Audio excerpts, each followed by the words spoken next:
I was born and raised in Ulster County. My wife was born and raised in Ulster County. I have a 9-year-old son. We live in Hurley. I am currently the county administrator. I'm the chief budget officer for Ulster County. We have put forth some of the most decisive reform in county government in the last 2 years.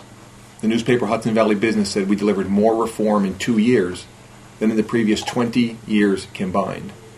When I came to the position of county administrator, it's after being the deputy treasurer in Ulster County for 3 years. Bringing major reform to transparency, being one of the main whistleblowers on the Ulster County Jail project. When I became the county administrator, I led the charge with a forensic review of this Lower Esopus River Watch that you have reported now, which was a scandal that the Attorney General's office just resulted in about a week and a half ago filing a lawsuit on behalf of the taxpayers of New York State, with all of the proceeds going to the people of Ulster County. For a long time, the Republican-controlled legislature and leadership literally signed off on large grants from the state and federal government, as well as funds from the county. And we're extremely excited about the opportunity of getting some of that money back. The person that Mr. Bernardo mentioned, Dietrich Warner, was one of the people mentioned in that lawsuit. The Independence Party leadership was clearly involved in this process. There was a $500 dinner specifically mentioned between the main person named in the lawsuit, Rick Frischler, and Dietrich Warner, paid for on the taxpayer dime.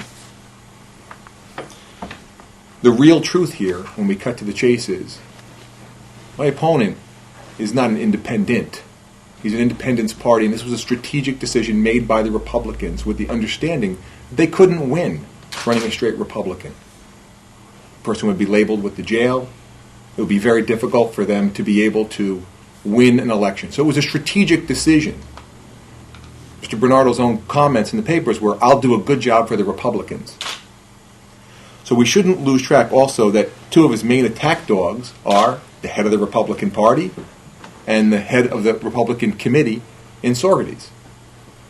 And one of his primary funding sources is the head of the Republican Party in Rochester.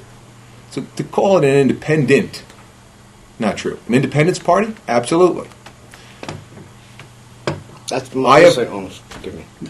You both, trust me, you both have lots of That's one, David. Okay. We're in a situation, very simply put, where there are difficult times facing not just Ulster County, but the entire region, all of New York State, and our country. During times like that, you need people who can make decisions and deliver results. Like I said, more reform in 2 years than the prior 20 years combined. That didn't come by accident. When we discuss those things, we talk about 7 departments being consolidated. We talk about bringing forth huge sweeping changes in internal controls within county government with the Democratic-led leadership to make sure that something like the jail project can never happen again. I'll give you a very specific example, because when I speak, I always speak in terms of specifics rather than broad generalities. What we're looking at here is a contract management division that I put in place in Ulster County government. I added 2 county attorneys and 2 deputy county, and 2 paralegals, with the sole job of reviewing the 5,000 plus contracts that Ulster County enters into. It's not something new, by the way. That's something that had been recommended for 15 years. The prior leadership couldn't or wouldn't put it in place. When you put these things in place, by the way, it keeps the leadership from doing things that are inappropriate. Had that been in place, the jail project clearly would never have happened. Because one of the things that happened in the jail is that die got cast so early with legally binding contracts that became a nightmare for the people of Ulster County. It's a $100 million project, $23 million over budget. Even through incredibly prudent planning, which is what has taken place in the last 3 budgets, the last concluding with in this kind of a climate, a 2.95% increase, without gutting the fund balance, by the way. because that would obviously severely weakened Ulster County's bond rating and set us up for what we call a whiplash budget, where you do a political budget one year, and then the next year you see an enormous tax increase. That's exactly what happened when the Republicans raised taxes 38.6%, something my opponent has attempted to link me to, even though he knows I had nothing to do with it. I wasn't the administrator at the time. I had absolutely nothing to do with it.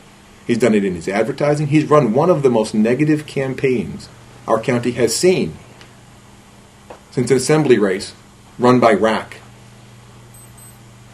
10 years ago.